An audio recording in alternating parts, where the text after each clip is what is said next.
If I sound a little different in this video, I have been sick for the last couple of weeks, so I do apologize in advance. Just recently I swung by McDonald's for a filet-of-fish sandwich, and the art on the bag caught my attention. There was a comic on it. If you've been to McDonald's in the past year, you know what I'm talking about. If you don't, good on you, because you shouldn't be paying for that overpriced garbage anyway. It's a comic clearly drawn in the style of Japanese manga. But it's not proper manga because it reads left to right. And this bugged me. It really bugged me. It got me thinking, once upon a time, if you liked manga or anime, you were either a Japan native or a weirdo. Now it's gotten to the point where McDonald's, a universally recognized symbol of corporate America, is using that very art style to sell their products.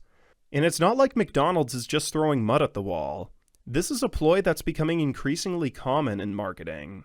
Epic Games keeps adding licensed characters from various Japanese franchises to Fortnite, literally the most popular online game in the world, and even had a whole Japanese-themed season, complete with katanas, hot springs, traditional Asian houses with tatami floors and Szechuan roofs, and a cyberpunk city. Go on YouTube and search for Gacha Life channels. There are literally millions of them, and the average age of the owners is like 13. And as these big companies keep using anime to promote their products, the public perception of anime has gradually evolved from something niche to something mainstream. And when literally anything enters the mainstream, it's almost immediately ruined forever by normies. How did we get to this point? The 90s saw the advent of kids' TV networking. In the summer of 1998, 3 popular Japanese cartoons began to air on these kids' networks: Dragon Ball, Sailor Moon, and Pokemon. Dragon Ball was obviously a show geared towards boys, and Sailor Moon was for girls. But everybody loved Pokemon. This kicked off what was known as the Pokemon craze. In the late 90s, it was all the craze. It's a Japanese term short for pocket monster. This could be this year's Christmas boom. And the Pokemon is creating a monster of a commotion for American kids. That's all they're wanting now is pure Pokemon. We haven't sold any yo-yos or Star Wars merchandise in a long time. With the exception of kids growing up in fundamentalist Christian households that condemned Pokemon as satanic, such as myself, basically everyone, boys and girls alike, either watched the show, played the games, or had toys or some other merch. Because that was really the main goal of the show. It was specifically designed to sell products to kids. And it was remarkably good at that too. I wanna be the very best, like no one ever was. To catch them is my real test, to train them is my cause. Do Ash and Misty have what it takes to be Pokemon Masters? Only if they can capture as many as possible while battling Team Rocket's treacherous tricks. Catch all the action, each day, right here. Pokemon, weekday mornings at 6:30 on Fox 43. Must collect your Pokemon. I mean, how often is it that there's a TV show or movie based on a video game that's actually good? Well, there are rare gems like Sonic the Hedgehog that barely even counts because there was virtually nothing in the show that even came from the games. It's just kind of its own thing. I think the success of Sonic the Hedgehog made Nintendo realize you can't just write a half-baked story full of game references, shove it in stupid children's faces, and expect it to be a successful marketing ploy. Though it kinda seems they forgot about that. And so not only was Pokemon a good adaptation, it was a good show overall. It was full of lovable characters and heartfelt moments. But there was one issue with it. Huh? Have a donut. That always cheers me up. Pika pika. These donuts are great. Jelly-filled are my favorite. Nothing beats a jelly-filled donut.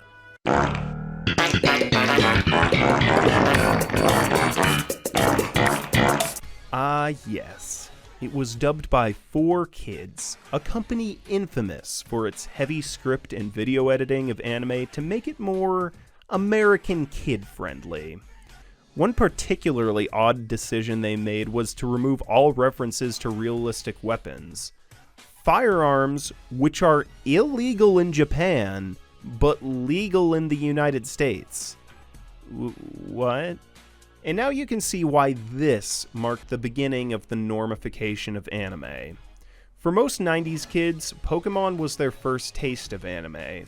The only anime that had even a fraction of its cultural impact before then was Speed Racer, whose toys and video games were made to market itself and not the other way around. So now you had a whole generation of kids for whom anime was a regular part of their lives. You could actually go to school, talk to other kids about an anime, and people would actually know what the heck you were talking about, instead of hiding behind some weird message board on the internet. All that said, I do want to make one thing clear. I'm no gatekeeper. I'm not one of those people who thinks something becomes bad the moment it becomes trendy. Dragon Ball, Sailor Moon, and Pokemon would all be fine shows if 0 people watched them, or if every person on Earth with a cable connection watched them. However, you also need to remember this. The goal of animation studios is to make money. You could have the best idea for a show in the world, but if it can't appeal to a wide enough audience that it will make a decent return on their $1 million investment, it's not going to be made a reality. And as more and more normies get into anime, the standard for a decent return just keeps going up. Eventually, it'll go beyond dubbing studios heavily editing content to make it more appealing to normies. The shows themselves will be designed from the ground up to cater to them. Just look at comic books. When American exceptionalism was the mainstream ideology, Superman was a proud American citizen. Then Obama got elected president, and now it wasn't cool to be all pro-American anymore. The writers of comics could see that normies were moving away from that line of thought, and so they started portraying the character as more of a liberal globalist. And that's how we ended up with this. A more notable example of the normification of media would be the whole Gamergate controversy. Playing video games used to be considered a pastime for losers in their mom's basements, but in the late 2000s, gaming started gradually shifting into the mainstream. I think the Big Bang Theory played a major role in that, popularizing gaming and other aspects of geek culture. This led to an increase in girl gamers. And by the way, when I say gamers, no, I'm not talking about girls who play Pokemon. I'm not talking about Mario, Animal Crossing, Cooking Mama, Sims, Roblox. I'm talking first-person shooters, MMORPGs, MOBAs, hardcore gamers. Now, I have no problem with girls who like video games, but what was so obnoxious about these people was how they pretended they were so special and unique for being a person who likes video games who happen to also be female. I just want to say that you might think that I'm bad at video games because I'm a girl, but no, and I will beat you at Super Brawl Brothers if you do not believe me, and I am good at video games, and I will beat you. Nothing prompted that. Wow, how quirky.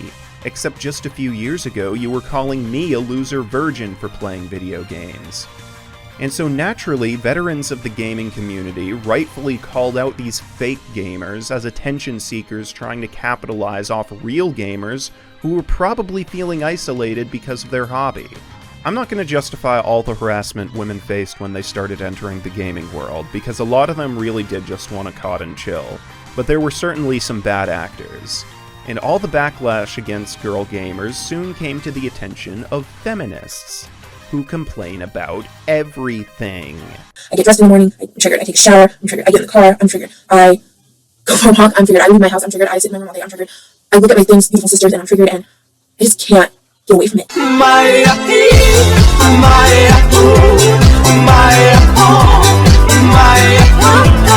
As far as video games go, they were complaining about misrepresentation of women in games.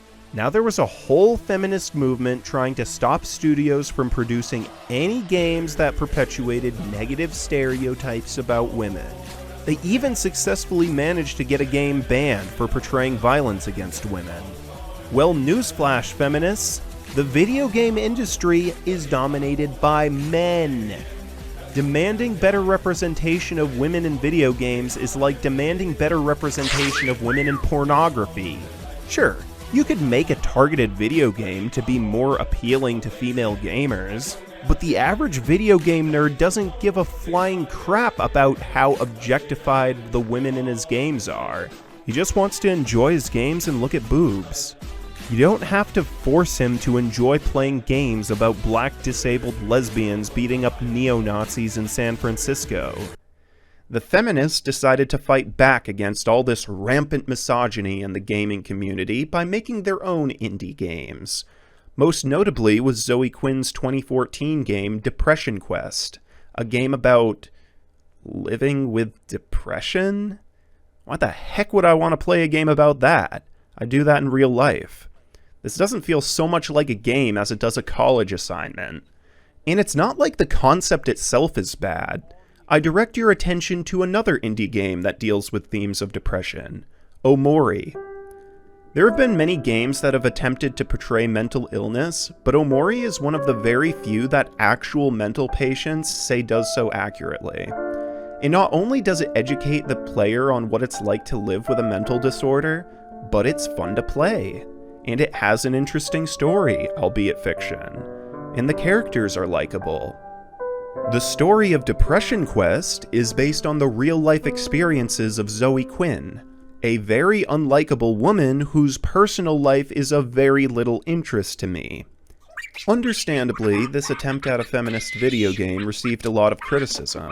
This game sucks. It's supposed to be a game or a text adventure where you get to choose whatever you're supposed to say, although some are crossed out, which forces you to pick bullshit choices. It's developed by some dumb bitch named Zoe Quinn who had to fuck 5 guys in gaming media to get positive reviews. Is that something worth playing? Fuck no. She's a fucking nut job, a shill, a con artist, and there's plenty of stupid bitches like her. Fuck this game. Fuck Zoe Quinn. This game, and I say that loosely, can fuck right off this planet. End of story. Don't play this fucking game. I can't believe I wasted time doing this review. And whoever found this game to be good is probably fucking brain dead. Look, I get it. Depression is a thing. But this game is nothing but a victim card playing line of bullshit. But hey, why accept criticism like a functioning adult when you can just call the critics sexist instead? I don't think games are supposed to be anything. So I think trying to say games are supposed to be fun really kind of oversimplifies things and doesn't let us take full advantage of a really, really cool medium that combines so much from other different artistic disciplines. Can you, shut up? And you know what? It worked! This is a real underdog story as far as normies go. Years gamers spent trying to get these feminazis' hands off of the one medium they could indulge in to escape from the world that treated them like outcasts. And in the end, the feminazis won out, completely taking over the industry from the top. Sweet Baby Incorporated is now involved in the development of most AAA titles to ensure they meet their diversity standards, and it's basically impossible for a game studio to be considered investment grade if Sweet Baby doesn't give their stamp of approval to them. With all this propaganda being shoehorned into video games to attract new audiences, existing audiences now feel like strangers to the series they've been enjoying for so long. And it severely damages the enjoyment value of playing them, because you have in the back of your mind this whole time that the story of this game is not made to just tell a good story. It's meant to push an agenda. Well, maybe I don't care about what political propaganda you're trying to shove down my throat, and I just want to escape from reality for once, and do all the things I know I could never do in real life. Maybe I want to just hop in a tank in GTA and run people over. I wrote a blog post a while ago about why I f***ing hate video games, because this is what it does. It appeals to, like, the male fantasy. Uh-oh. You're a naughty boy. Go. I hit a woman for the first time in my life, and I'm having fun. In fact, the success of these studios is more or less artificial now. They're not successful because gamers like their games. They're successful because investors like their games. Ultimately, it doesn't matter if a studio makes $1 million off of video game sales, or a bunch of wealthy liberals in the banking industry. Their stock prices will rise either way. It's called ESG investing. Value in an investment is created not by the quality of the products, but by the mere assertion that value in the investment exists, solely by virtue of being environmentally friendly, socially responsible, and having diversity, equity, and inclusion in the corporate governance. And do you see how this could become a major problem in anime studios as well? Our characters are really diverse, our cast is really diverse, and that's one of the things that excited me the most about it. Our writer's room is 100% female. Cast is really diverse. And in my opinion, it's already getting that way.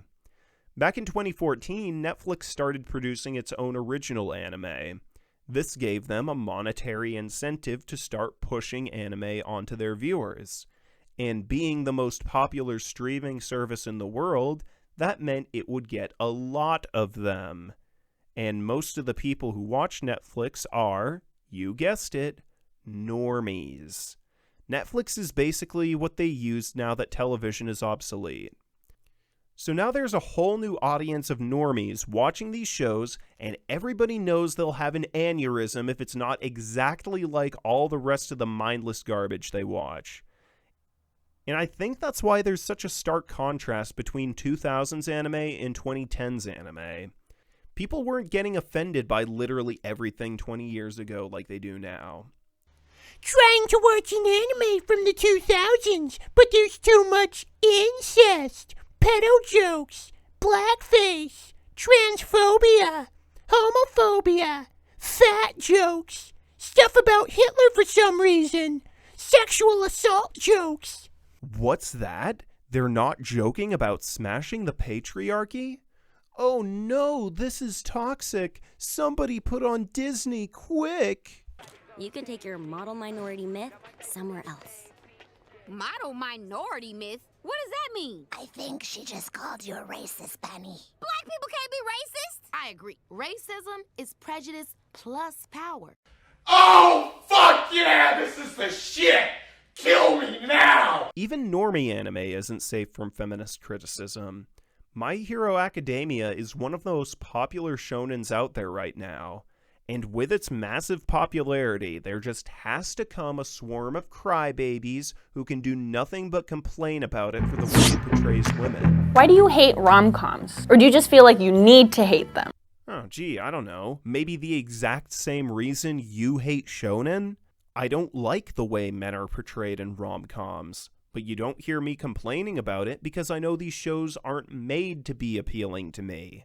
The movie isn't for you. This movie isn't It's for not you. for you. It's not for you. This movie isn't for This you. movie isn't for you. If this is how women want to fantasize about men, even if it's completely inaccurate, it's no skin off my nose. Now, luckily there is one major barrier to anime's normification: Japan. There might be certain anime that's more catered to Western audiences, but at the end of the day, it's still produced in Japan, it's usually recorded in Japanese first, and it's made for Japanese audiences. And as much as Japanese culture has been westernizing since the end of World War II, it's still not at the same level as the United States. Things like racial equality, feminism, and gay rights aren't really on the radar for the Japanese. It's not really rooted in their culture. So even the most autistic weeaboo in America would still be a fish out of water in Japan. For now, we can rest easily. But seeing how watered down a lot of anime has become since the 2010s, I don't know how long it's going to be that way. So what's my main point here? Normies, if you like to watch anime, that's great. I hope you can appreciate the medium as much as we have for the past 60 years. I hope you can appreciate the medium as much as we have for the past 60 years. But for Pete's sake, please keep your grubby hands off it. Don't westernize it, don't do to it what you've done to all our other media. Just enjoy it for what it is, and if you can't, let us enjoy it. I'll catch you guys all in the next video. The year is 2050. Japan is now populated mostly by American weebs, who vastly outnumber the native Japanese population. The Japanese, meanwhile, have taken refuge in the American state of Massachusetts. Why Massachusetts? Well, there are a lot of reasons. First of all, there are the beautiful iconic autumn leaves, which we have seen in many TV shows set in Massachusetts. There is also the neighborhood of Southie in Boston, which reminds us of Osaka with its iconic accent. We have created a new genre of comedy duo here called Southie Manzai, which is like traditional Manzai, but a lot shorter and more cruel. And of course, the bass